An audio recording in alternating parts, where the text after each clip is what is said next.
आज का जो सफर है वो सोलर सिस्टम के सबसे ठंडे यानी कोल्डेस्ट प्लैनेट का सफर है। इसलिए सर अपने साथ कुछ गर्म कपड़े भी रख ही लेना। हालांकि वो कुछ खास हेल्प तो शायद ही कर पाएंगे, पर अपनी तरफ से ना तैयारी पूरी होनी चाहिए। हाँ तो जो ये कोल्डेस्ट प्लैनेट है, ये इतने सारे यूनिक फीचर्स रखता है कि आप इसके एक यूनिक फीचर पर चौंकने लगेंगे। इतने में इसका दूसरा यूनिक फीचर सामने आ जाएगा। यानी बहुत ही एडवेंचरस और सरप्राइजेस से भरी होने वाली है हमारी ये जर्नी। तो बताइए, तैयार है आप इस प्लैनेट से मिलने के लिए? तो चलते हैं आज सोलर सिस्टम के प्लैनेट यूरेनस के सफर पर, यानी अरुण ग्रह के सफर पर, जो दिखने में बड़ा ही खूबसूरत है। ऑर्डर में सन से 7th प्लैनेट है यूरेनस, जो साइज में सोलर सिस्टम का 3rd लार्जेस्ट प्लैनेट भी है।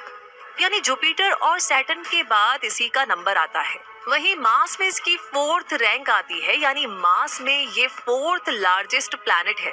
सेकंड लीस्ट डेंस प्लैनेट भी यही है, यानी सैटर्न के बाद यूरेनस की डेंसिटी ही 8 प्लैनेट्स में सबसे कम है। सैटर्न और नेपट्यून इसके पड़ोसी प्लैनेट्स हैं। यूरेनस नेपट्यून से बस थोड़ा सा बड़ा है और मास में उससे छोटा है। इस कोल्डेस्ट प्लैनेट के कोल्डेस्ट होने के पीछे भी एक इंटरेस्टिंग फसाना है, जो आगे सफर पे मुझे आपको बताना है। लेकिन जरा ये देखिए कि इस प्लैनेट के पास तो रिंग्स भी है।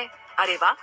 हालांकि इसकी रिंग्स सैटर्न की रिंग्स जितनी खूबसूरत तो नहीं है, पर है तो सही, जो कि इस प्लैनेट को एक खास पहचान देती है। वैसे इस प्लैनेट को पहचान देने में इसके मून्स भी बढ़ चढ़कर हिस्सा लेते हैं, क्योंकि यूरेनस के पास 27 मून्स है। यानी इस प्लैनेट में एक्सप्लोर करने के लिए बहुत कुछ है। साथ ही साथ यूरेनस एक आइस जाइंट भी है।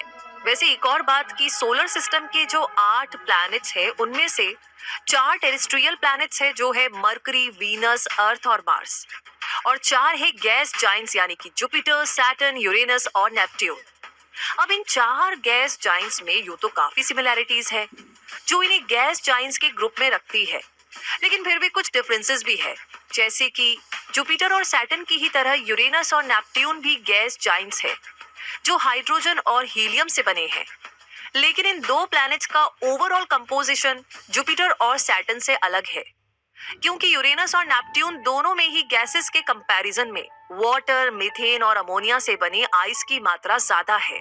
इन प्लैनेट्स के मास का ज्यादातर हिस्सा आइस ही बनाती है, इसलिए इन्हें गैस जाइंट्स कहलाने के अलावा आइस जाइंट्स कहलाना भी बहुत पसंद आता है।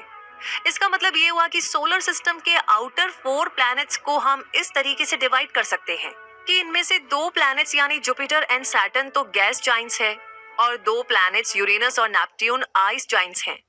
और इस तरह अब तो आप समझ ही गए होंगे कि यूरेनस एक आइस जाइंट है।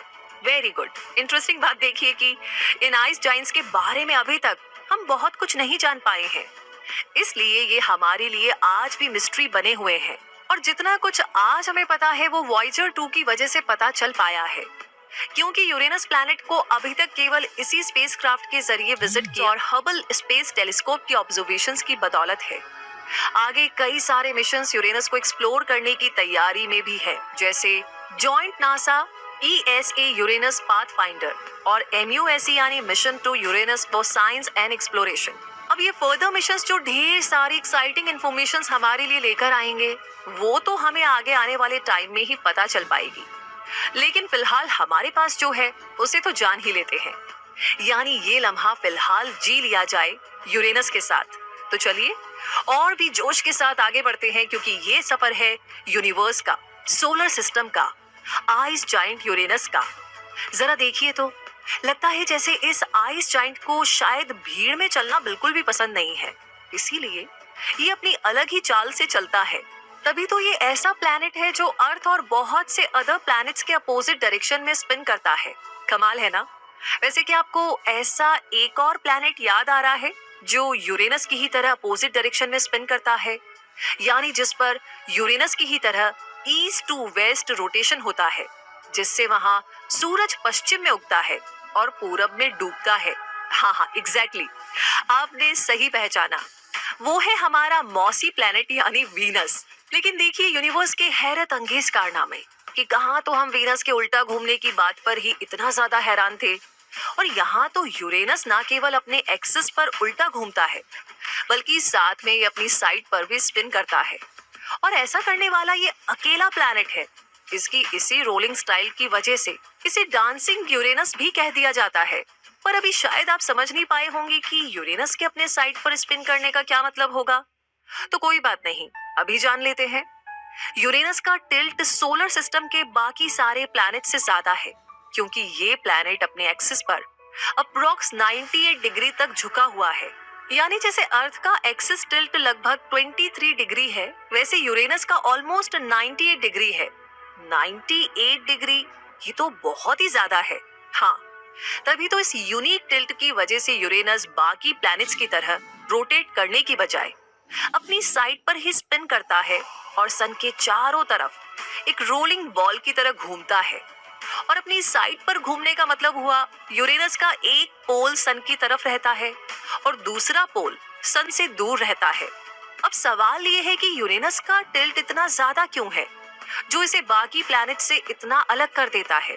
ये तो अभी तक ना एक मिस्ट्री है, लेकिन फिर भी बहुत से एस्ट्रोनॉमर्स को लगता है कि बिलियन ईयर्स पहले यूरेनस किसी एक्सीडेंट का शिकार हुआ होगा। यानी अर्थ की साइज जितना ऑब्जेक्ट या उससे कुछ बड़ा ऑब्जेक्ट यूरेनस से आकर टकराया होगा और इस टक्कर की वजह से यूरेनस इतना झुक गया होगा कि अपने साइड पर रोटेट करने लगा। अब इसमें कितना सच है ये तो आने वाले समय में यूरेनस पर होने वाली रिसर्च ही बता पाएगी। फिलहाल हम यूरेनस के जज्बे को सराह सकते हैं कि वो चोट खाकर भी लगातार घूम रहा है। वैसे यूरेनस की फॉर्मेशन भी उसी टाइम हुई जब बाकी सारा सोलर सिस्टम बना, यानी आज से करीब 4.5 बिलियन ईयर्स पहले। और ये माना जाता है कि यूरेनस की फॉर्मेशन तो सन के नजदीक ही हुई थी, लेकिन 4 बिलियन ईयर्स पहले ये प्लैनेट आउटर सोलर सिस्टम की तरफ मूव कर गया और तब इसने सन से 7th प्लैनेट कहलाना पसंद किया। ये प्लैनेट अपने आइसी नेचर, ऑपोजिट डायरेक्शन रोटेशन और अपनी साइड पर रोटेट करने जैसे यूनिक फीचर्स तो बता ही चुका है। तो इसका अगला यूनिक फीचर भी देखिए कि मॉडर्न हिस्ट्री में पहला डिस्कवर किया गया प्लैनेट यही है। एंशिएंट सिविलाइजेशंस के लिए इस प्लैनेट को देखना बहुत ही मुश्किल था, क्योंकि ये बहुत डिम था। इसलिए ये इतने लंबे समय तक आसमान के रहस्यमय अंधेरे में ही गुम रहा। और फिर टेलीस्कोप से जिस पहले प्लैनेट को खोजा गया वो यूरेनस ही है, क्योंकि सोलर सिस्टम के ज्यादातर प्लैनेट्स को तो हम अर्थ से आसानी से देख पाते हैं, लेकिन यूरेनस जो हमसे बहुत दूर है उसे देख पाना एंशिएंट टाइम में पॉसिबल नहीं हो पाया। और इसलिए इसकी डिस्कवरी हुई 1781 में, जब विलियम हर्शेल ने इस गुमनाम प्लैनेट को टेलीस्कोप से डिस्कवर किया। उस समय विलियम हर्शेल अपनी बनाई टेलीस्कोप से रात के आसमान में स्टार्स को ऑब्जर्व कर रहे थे। उन्होंने देखा कि उन स्टार्स में से एक स्टार तो बहुत ही डिफरेंट लग रहा था, और जब उन्होंने उसे बहुत बार ऑब्जर्व किया तो नोटिस किया कि ये स्टार तो सन का चक्कर लगाता है। उसके बाद अपनी कैलकुलेशन के बेस पर उन्होंने पता लगाया कि यूरेनस असल में एक प्लैनेट है। इसके 2 साल बाद यूरेनस को यूनिवर्सल एक्सेप्टेंस मिली, जिसके पीछे एस्ट्रोनॉमर योहान अलर्ट बॉर्ड के ऑब्जर्वेशंस का हाथ था। और इस तरह अंधेरे में खोया यूरेनस सोलर सिस्टम के बाकी प्लैनेट्स के ग्रुप में शामिल हो गया। कितनी अच्छी फीलिंग आ रही है ना यूरेनस के लिए, क्योंकि यूरेनस को वाकई में अच्छा लगा होगा ना कि अब दोस्त मिल गए, वो भी इतने सारे, तो अच्छा लगना तो बनता है। जरूर से यूरेनस विलियम हर्शेल को मन ही मन थैंक्स कहता होगा। वैसे थैंक्स तो हम भी कहना चाहेंगे, क्योंकि हमें भी तो हमारे सोलर सिस्टम में एक और यूनिक प्लैनेट मिल गया। हालांकि वो था, लेकिन हमें पता चला। इस यूनिक प्लैनेट को नाइट स्काई में देखना यूं तो आसान नहीं होता, लेकिन फिर भी अगर मौसम साफ हो तो यूरेनस हम पर मेहरबान होकर एक झलक दिखला भी सकता है। और बाइनोक्यूलर्स से तो हम इसे देख ही लेंगे, और ये हमारे लिए वाकई में एक यूनिक एक्सपीरियंस होगा, है ना। वैसे यूरेनस को अपना नाम कहाँ से मिला, इस सवाल का जवाब ये है कि नाम का ये किस्सा भी अपने आप में कुछ कम यूनिक नहीं है, क्योंकि रोमन लोगों ने सन के नजदीक 5 प्लैनेट्स को अपने मोस्ट इंपॉर्टेंट गॉड्स के नाम पर नाम दिए, लेकिन यूरेनस को किसी रोमन गॉड के नाम पर नाम नहीं दिया गया। यूरेनस के लिए सबसे पहले जो नाम सजेस्ट किया गया था वो था जॉर्जन साइडस, यानी जॉर्जन प्लैनेट, और ये नाम किंग जॉर्ज III के नाम पर सजेस्ट किया गया। लेकिन इस नाम को साइंटिफिक कम्युनिटी ने सहमति नहीं दी, और फिर German astronomer Johann Elert Bode ने ancient Greek god of sky के नाम पर इस प्लैनेट को यूरेनस नाम दिया। इसी के बाद यूरेनस के नाम पर एक न्यूली डिस्कवर्ड एलिमेंट यूरेनियम को नाम मिला। इंटरेस्टिंग है ना।